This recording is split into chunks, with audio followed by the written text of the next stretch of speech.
ఏ పేదోడికి ఇమ్మన్నా కూడా ఇచ్చాడు. అంత గొప్పోడండి శ్రీహరి. ప్రొడ్యూసర్లు కూడా పాపం దెబ్బతిన్న ప్రొడ్యూసర్లకు సినిమాలు చేసి కవర్ చేసి పెట్టాడు చాలా. అంటే చెప్పొచ్చో చెప్పకూడదు కానండి, వాడు ఇంకొక వారం రోజుల్లో ఉండడు అన్న టైంలో నాకు ఫోన్ చేశాడు. ఎరా శివ బాబా ఎక్కడున్నారా అని. ఇంట్లో ఉన్నాను. ఇటు మా ఇద్దరు దగ్గర దగ్గర అండి. నేను కొంచెం కొండ దాటితే వాడి అర్జెంటుగా రావా అన్నాడు. ఇలాగే కూర్చున్నాడండి. ఇలాగే మా ఫ్రెండ్ చిన్న శ్రీశైలం లేదు, పక్కన రాజారవీంద్ర 2 డేట్లు చూస్తున్నాడు.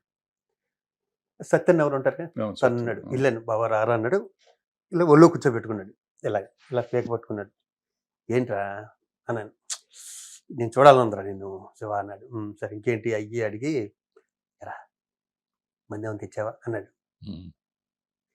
నాకు శాంతి ఇంటదేమో ఇటు చెప్పిన మాట పక్కనుంది. మెడపెట్టి బయటికి గెంటేస్తాడు ఏందంటే మా చెల్లులో అన్నాను. అది ఇదన్నాడు. ఏదేదో మాట్లాడాడండి. హగ్ చేసుకునేలాగా పడుకోరా బాబా అన్న. ఏదో చిన్న అప్సెట్లో ఉన్నాడు మొత్తం టోటల్గా. అప్పటికేనండి వాడి పర్సనాలిటీ సాలిడ్ పర్సనాలిటీ కదా, చిక్కిపోయాడు.